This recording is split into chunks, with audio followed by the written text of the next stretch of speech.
ఈరోజు చేయగలుగుతారు. సిగ్గులేని భయపడి ప్రసంగాలు మార్చేశారు. నేను మళ్ళీ చెప్తున్నాను, ప్రసంగాలు గవర్నమెంట్లు మారేసరికి ప్రసంగాలు మార్చేశారు, టైటిల్ మార్చేశారు, స్పీకర్లను కూడా మార్చేశారు.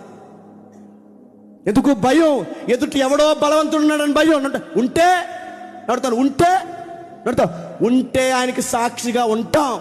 పోతే ప్రభుని పక్కన మనం ఎలా అవుతున్నామో ప్రభు సన్నిధిని చేరతాం. ఏమవుద్ది? మహా అయితే నాగిటి మీద చెయ్యేసి వచ్చాం.